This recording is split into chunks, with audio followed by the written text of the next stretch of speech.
você que vai garantir que eu possa expressar sempre a minha opinião com base na verdade. Você pode entrar em www.paulofigueiredoshow.com/apoie, o link está aqui na descrição, e além de conhecer o meu site, que está muito legal, tem todas as notícias, artigos que você precisa ver, etc. Todas as minhas redes sociais estão lá. Tem duas formas de apoio. Uma baratinha, $7 por mês, que com o cupom de desconto que está aqui na descrição fica 5 por mês. Mas esses, os que estão prosperando, que Deus abençoou, que viajam, que compram carrão, que estão com relógio de marca, esses eu convido a se tornarem não só meus apoiadores, mas meus patronos Gold. $49,99 por mês ou $41 no plano anual. E aí você vai ser realmente meu patrono e vai ter um grande peso em apoiar o que eu faço. Democratas, eles ganharam ali dos 3 a 4%, eles devem elevar no colégio, né? É o que dizem. Mas... Isso é importante dizer para as pessoas. Então, para os democratas ganharem nessa correlação, eu acho que essa correlação está ficando cada vez mais perigosa, porque os democratas, como se radicalizaram muito, as votações tendem a ser mais amplas nos estados deles em direção a ele. Exato. Mas eles precisam aí de pelo menos uns 3 pontos, no mínimo, para ganhar a eleição. Só que tem um problema, né, Marcelo? Hoje, as pesquisas, se você pegar aqui a média das pesquisas nacionais, eu vou colocar aqui na tela, você está com o Trump pelo menos 2 pontos à frente do Biden. Com algumas pesquisas, como por exemplo, estou vendo uma pesquisa aqui, a gente pode puxar aqui, tem pesquisa que está dando o Trump com muito mais pontos na frente, né? Essa pesquisa, por exemplo, desse Bullfinch Group, Trump com mais 5 pontos, McLaughlin Associates, Trump com 4 pontos de vantagem, Emerson College, 5.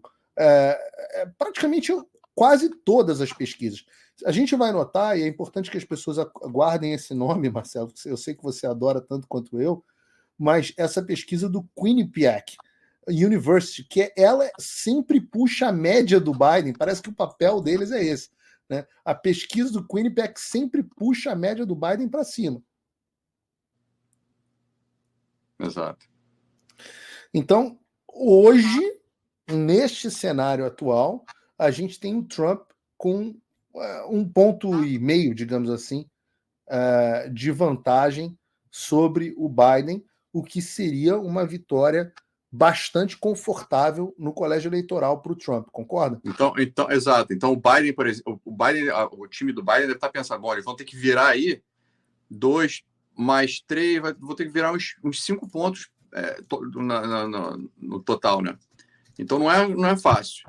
E uma coisa que eu venho notando, estudando e vendo pesquisa, é que a diferença do Trump nos estados safe para os democratas, aqueles estados que votam sempre democrata com uma margem muito grande, as margens diminuíram muito. Então, por exemplo, Nova York, que o Trump perdeu, o Biden ganhou na última eleição, né, alegadamente, né, por 21 pontos percentuais de vantagem, as últimas pesquisas estão dando 9. Então, tem um shift, né, tem uma mudança grande para o lado do Trump, em vantagem para o Trump, em vários desses estados que são azuis, né? O que é uma correlação que a gente pode usar para aqueles estados que são os swing states, né? Que devem ir mais para o lado do Trump também, que é naturalmente. Então, é uma tendência nacional, né? Que eu estou querendo dizer. E o importante para as pessoas analisarem de quão surpreendente é o fato de que o Trump está na frente nas pesquisas. Porque, se você for pegar aqui, por exemplo, o ano de 2020, as pesquisas, em geral, supervalorizam o percentual de votos que o Biden teve. Exato. Então, veja, por exemplo, a média do Real Clear Politics, a média das pesquisas, dava com o Biden com a vitória de 7,2 pontos. No final, o Biden teve 4,5 pontos de vantagem. Eu falei 5 e pouco, mas não é. 4,5 pontos de vantagem. Então, as pesquisas superdimensionaram a votação do Biden e subdimensionaram a votação do Trump. Caso isso aconteça, a vantagem do Trump nesse momento é maior ainda do que a vantagem traduzida nas pesquisas. Não necessariamente porque as pesquisas não são as mesmas, mas para as pessoas entenderem que, de um modo geral, as pesquisas tendem assim como o Bolsonaro, as pesquisas tendem a subvalorizar a votação do candidato republicano, seja por por parcialidade, seja pelas dificuldades técnicas que eles têm. Vamos para o nosso mapa, Marcelo? Vamos lá. Então, por exemplo, se a gente for pegar aqui Nevada, a gente pode olhar, por exemplo, como é que está Nevada nas pesquisas atuais de Nevada. Eu vou botar aqui na nossa colinha e vamos ver aqui, ó, em Nevada, que foi um estado, vamos lembrar aqui, Nevada foi um estado onde o Biden levou com uma certa folga, né? 2,6 ponto eleitoral, 2,6, 2,7, 2,47, 2,5 o Biden levou de vantagem.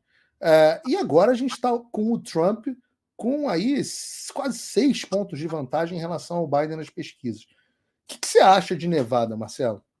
Nevada, para mim, é uma incógnita, é um mistério, cara.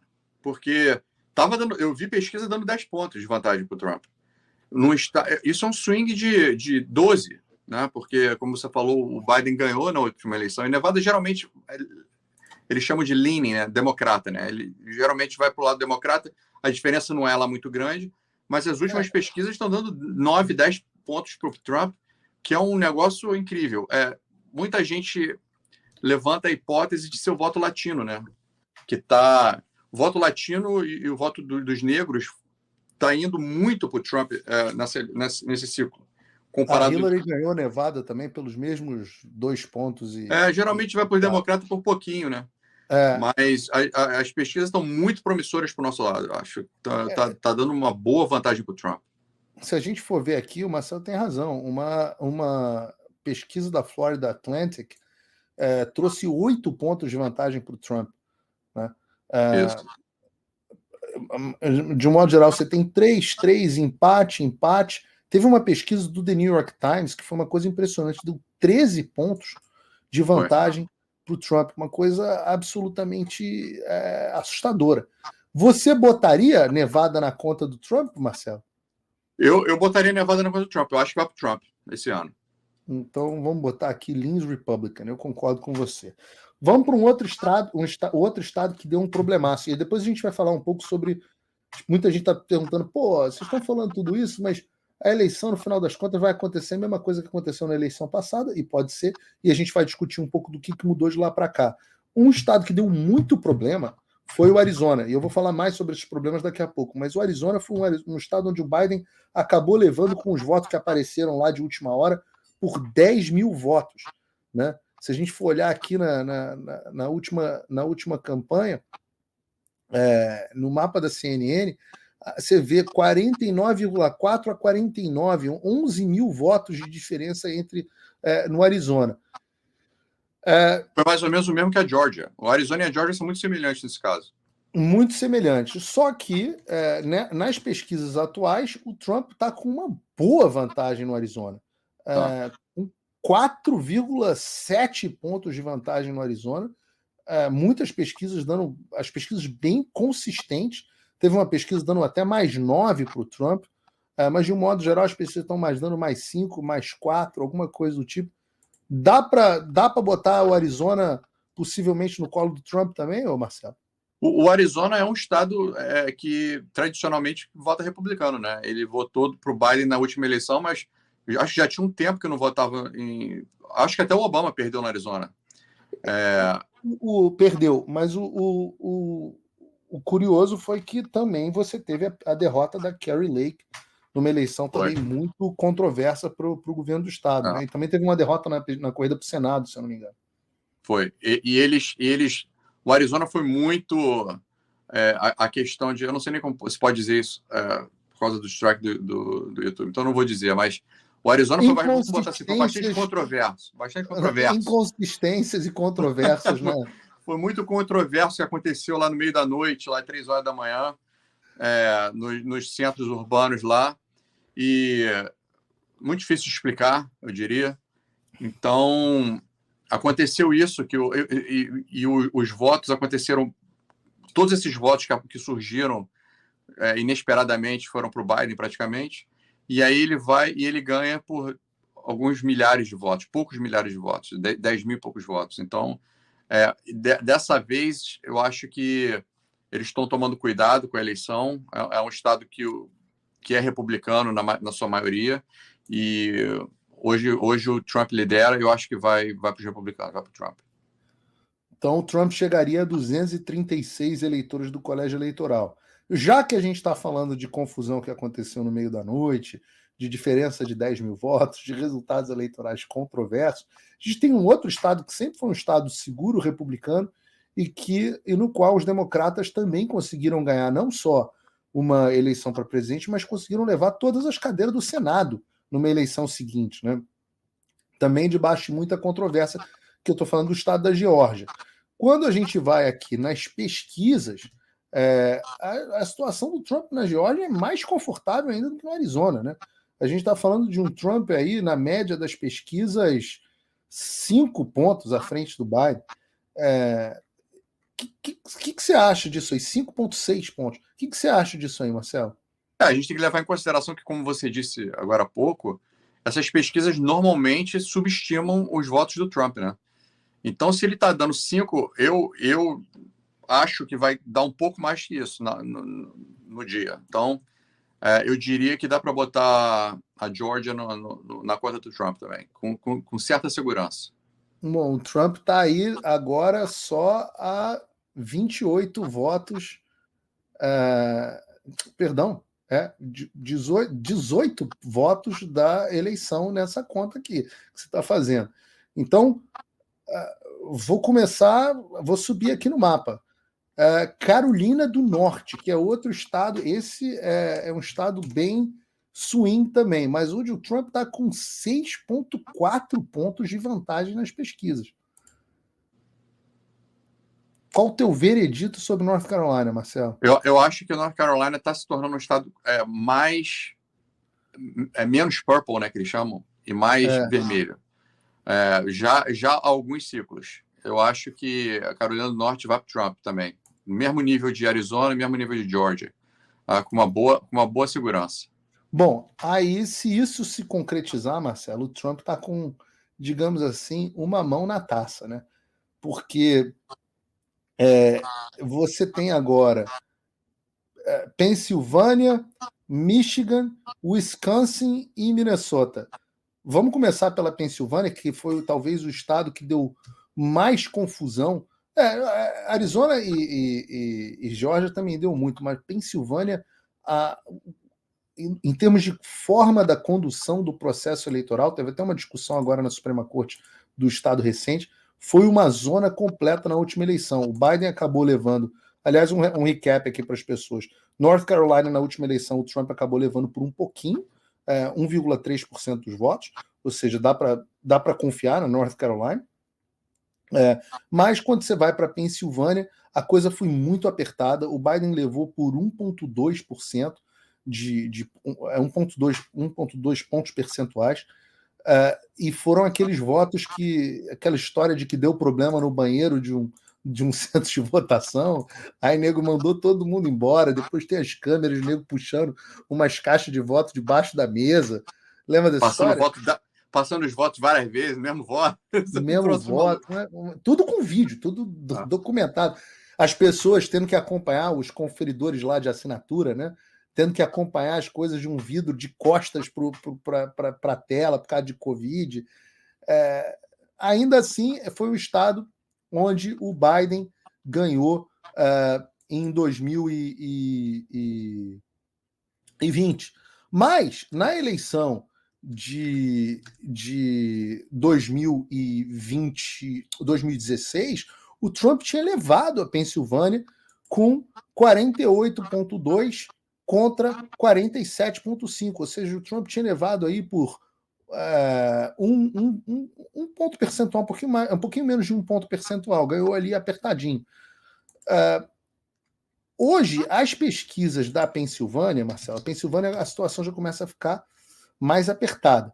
Mas as pesquisas também estão mostrando o Trump 2 pontos à frente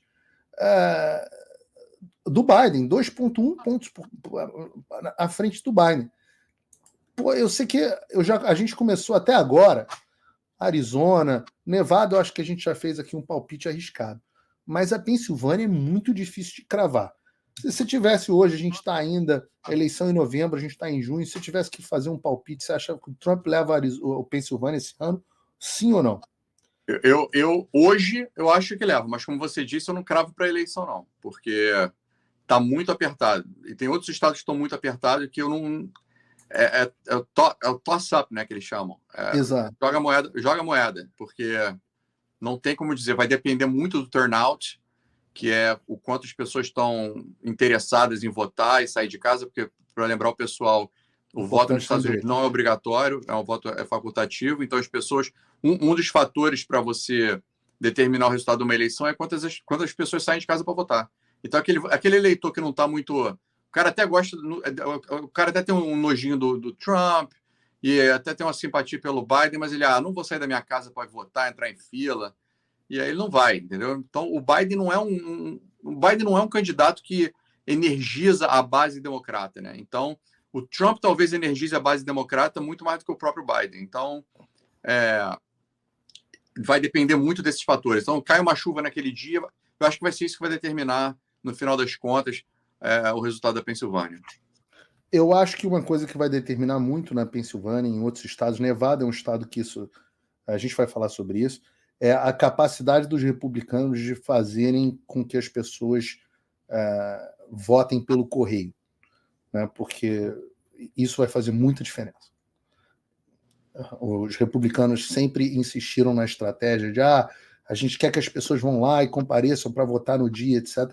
Enquanto os democratas, em muitos estados, eles fizeram o ballot harvesting, que é ilegal em outros estados, mas em muitos estados eles faziam simplesmente ônibus para pegar Uber, voluntários, para as pessoas pegarem os velhinhos em casa e levarem os caras para ir lá depositar o voto dele na caixa de correio, às vezes até com pagamento financeiro para essas pessoas em algum caso.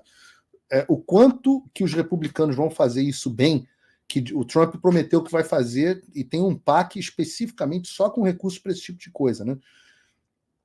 Então, o quanto que eles vão fazer isso, para mim, vai determinar esse estado. Eu vou perguntar para o pessoal no chat, o que eles acham que a Pensilvânia vai ficar para o Trump ou vai ficar para o Biden. Pessoal, vai respondendo aí no chat. Eu, particularmente, acho a Pensilvânia um estado muito difícil. A gente está aqui nos estados, e vocês vão ver como que a eleição americana pode ir para qualquer um dos lados. Mas eu digo que eu, neste momento, ainda tenho pouco otimismo com a Pensilvânia. Dá para o Biden, pode dar para o Biden. Eu vou dar para o Biden, a Pensilvânia. Aí agora a gente entra aqui, e eu estou vendo que o pessoal no chat está dizendo que vai dar Trump. Eu estou aqui, exercício de exercício de pessimismo aqui, só para as pessoas verem. A gente agora vai para o estado do Michigan, que é um estado também muito complicado, né? Um estado onde o Biden, também outro estado com muitas controvérsias eleitorais, o Biden acabou ganhando ali por uma diferença de mais ou menos uns 150 mil votos. Na eleição anterior, o Trump tinha ganhado com uma diferença muito pequena para Hillary, de 0,3 pontos percentuais. Então, mas hoje, nesse momento, de novo, as pesquisas estão dando 0,8 pontos de vantagem para o Trump. Marcelo, Michigan, o que você acha do Michigan? Cara, eu acho que o Michigan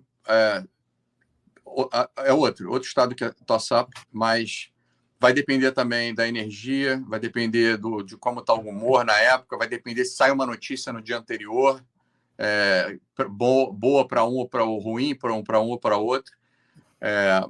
Eu não apostaria no Michigan, não. Mesmo com o Trump à frente do Biden nas pesquisas. A diferença é muito pequena. De forma consistente, apesar da diferença ser pequena e ter pesquisa que está dando Biden, o Trump mantém ali 2, 3 pontos. Teve uma pesquisa do New York Times que deu 7 pontos de vantagem para o Trump. Eu sou o pessimista aqui, cara, esqueceu? É verdade, é para você ser o pessimista. Mas eu vou acompanhar o pessimismo e vou dar o Michigan para o Biden. E agora a situação ficou apertada. Temos 2 estados aí possivelmente revertendo a eleição. Você tem agora nós temos o Wisconsin para vou botar aqui na tela o Wisconsin, como é que estão a pesquisa do Wisconsin. O Trump está aí com 1,5 ponto de vantagem no Wisconsin. Isso é uma coisa importante para as pessoas observarem. Reparem que em todos os estados, eu coloquei aqui Pensilvânia, como eu coloquei o Michigan, em todos os estados que a gente está dando para o Biden, quem está na frente nas pesquisas é o Trump. Mesmo as pesquisas mostrando, assim, em geral, subvalorizando o desempenho do Trump. No Wisconsin, o Trump está com uma folga um pouquinho maior, Marcelo, 1,5 ponto de vantagem. Na eleição passada, o Biden ganhou o Wisconsin por um pentelinho, ganhou o Wisconsin por 0,6 pontos percentuais. 20 mil votos só no Wisconsin. Eu já. Por isso eu tô mais otimista com o Wisconsin. Eu acho que ele vai ganhar. Eu tô igual. Eu acho que o Trump leva o Wisconsin. E vocês no chat podem comentar aí a opinião de vocês. E a gente vai fazer algumas brincadeiras aqui para ver o que acontece. Se o Trump levar o Wisconsin, ele passa dos 270 e é eleito presidente dos Estados Unidos, 47º presidente dos Estados Unidos, e já é o 45º e agora seria o 47º. Aí a gente ainda tem o Minnesota, né? A gente ainda tem o Minnesota, e no Minnesota esse é um estado que o Biden está com vantagem em relação ao Trump. E o Biden ganhou o Minnesota com uma certa vantagem, 7 pontos na eleição passada, e na eleição de 2016, a Hillary ganhou o Minnesota com também 1,5 ponto de vantagem. Acho que o Minnesota é tranquilo dar para o Biden, né, o Marcelo? Não, o Minnesota acho que vai para o Biden. Se fosse isso, a gente teria... E aí a gente tem aquele distritinho do Nebraska, que eu vou dar aqui para os democratas só de lambuja, e a gente teria uma eleição apertada. Agora, vamos fazer aqui umas brincadeiras. O do Maine eu dou para o Trump. O Trump vai levar o do Maine. O do Maine já está. O do Maine já está aqui tranquilo para o Trump. E o outro já está para o Biden. E eu falei aqui que todos os estados tinham o mínimo que você tinha era 3, mas não, o Maine só tem 2 mesmo. Interessante. Eu não sei se o Maine tem 2. O Maine tem 3. Não, tem 3 ou 4. Tem 4. É porque tem o Maine 01 e Maine 2. Então, o Maine 1 tem um voto e o outro eu acho que tem 3. Eu acho que é assim. Não, eu acho que o Maine tem 3 negócios, mas enfim. Então, se for 3 é 1 e 2. Depois a gente aprofunda, mas isso não é o importante. Eu só quero fazer o seguinte: se as pesquisas se confirmarem, aí, e não o nosso pessimismo aqui, que a gente está jogando no lado seguro, se as pesquisas se confirmarem, o Trump leva o Michigan, o Trump leva a Pensilvânia, concorda? Sim. E qual foi o outro estado que a gente falou? Não, era o Michigan e a Pensilvânia. E aí o Trump faz 312 a 226, um resultado até bem parecido e superior ao resultado que ele teve em relação ao 2016, né? E bem superior ao resultado também que o Biden teve em relação a ele em 2020. Esse cenário aqui do Trump ganhando esses estados não é nem um pouco improvável, tá? Esse seria o cenário, esse mapa aqui. Qual é o desespero dos democratas? É que este mapa que está aí na tela de vocês, 312 a 226, é o mapa de acordo com a média das pesquisas eleitorais, não é isso, Marcelo? Exato. E sem contar que as pesquisas dão sempre vantagem para os democratas, né? Quase sempre. Exato. Então, a gente não está colocando esse fator. Então, o Trump já está liderando sem a vantagem normal que eles têm no final das contas. Então, é bastante desesperador para os democratas, eu acho que a situação atual. Eu não sei por que a gente não está conseguindo ver aqui a média das pesquisas da Virgínia. Mas eu queria só mostrar como, até num estado como a Virgínia, onde você tem... seria um estado seguro para o Biden, né? Você tem uma vantagem do Biden nessa eleição, projetada nas pesquisas, de 1 ponto, em alguns casos.